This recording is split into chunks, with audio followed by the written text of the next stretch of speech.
one of those, straight to, was it straight to video, I'm assuming? I haven't heard much about this. It had a very small limited release in Canada and in America, and then it was released DVD. But just one of those kind of quirky little indie films about teenage life. It stars Katt, Dennings, and Reese, Thompson, and then there's a pseudo-gross teacher figure, Josh Lucus. So Katt Dennings' character is a bored teenager in this rural suburban lifestyle that she goes to school. It is not liked. School is awful because kids are awful in high school, apparently, and I guess so. It's not apparently. And it's just kind of this story of her trying to find love. First, she finds it by seducing her high school English teacher, and there's that whole thing going on, while at the same time trying to save face with the world. She starts pseudo-dating Reese Thompson's character, who is just kind of a neurotic stoner. And she kind of goes back and forth between the two boys, all under the guise of a serial killer running loose in this city. So all these dead girls keep popping up. And not sure much else is going on with the plot-wise. That's pretty dense plot. Yeah. Yeah. So love triangle / serial killers. Yeah. I think this is just this is what I've got. An ideal. Wow, that was really just decided to throw my brain out there. An idealized notion of a screwed up town. I think it's it's too glamorized, as it's like too perfect of a screwed up town. I mean, every kid is just a horrible dirtbag kid, or they're a complete experimenting with Lysol drug addict, or sex-starved, bored. I mean, everything in this town is just 100% too much. Yeah. But maybe because the title's Daydream, that might be the hint or something that is everybody's just looking for an escape. Looking for their escape, but it's. I was a little disappointed in the fact that I was just like, wow, there's too much going on, Kids having seizures from drug overdoses, the love triangle, the mom. Oh, the mom is from. I've never seen her in a movie other than Michael, where she sings about pies.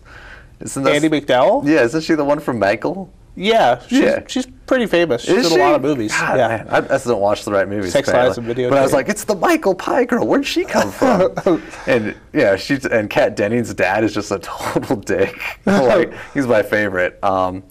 But it's been a long time since I've watched this kind of movie. I've been sticking. I guess with this, we've been sticking to blockbusters or the really grungy Blue Valentine kind of stuff. So I was really excited to watch this and remind myself that I love these kinds of movies. It's like Chum Scrubber, one of my favorite movies. So I was giving this one a B+ just because I'm feeling nostalgic. I'm sure it's a legit review. For the quirky high school indie. The one thing that sucks most about this is it cannot live up to its tagline. Its tagline is Juno as reimagined by David Lynch with a Donnie Darko twist. And I look at it, and it's got none of the wit and charm that Juno had. I mean, it's got some kind of quirkiness to it, but nothing close to Juno. I have no idea where they even got David Lynch from, other than there's a dead person in it, maybe. And then it's suspenseful at a couple moments, and I'm guessing that's its Donnie Darko reference. But shame on whoever wrote that. That was a poll line from an actual review. I'll defend that review a little bit in that, yes, there's a lineage here to the small town with big secrets thing. It comes from Blue Velvet. And a little bit of Twin Peaks, and some of that kind of filters through here, and it was, of course, reimagined as Donnie Darko later on, and then this sort of, I would say, definitely is sort of a child of Donnie Darko, as well as Chum Scrubber, which I was actually not a huge fan of. I give this a C+. I think it's a little too quirky for its own good most of the time. There's a lot of it kind of screams first-time director. Yeah. You know what I mean? He wants to throw in all the bells and whistles. He wants to do all the things he's always wanted to do in a movie. And it's almost a good movie. I really liked this whole idea of everybody sort of trying to ignore this serial killer thing that's going on. So they're spending their lives so self-absorbed in their own messes and their own problems that there's this whole other thing that's a much bigger deal, and it's sort of in the background of the story. And I sort of liked that aspect of it, and I think the last third of the movie pays that off and actually made me come to enjoy it. But there was a lot of times where the dialogue was a little too quippy and a little too clever, and it reminded me a little too much of Gilmore Girls. I'm rolling my eyes.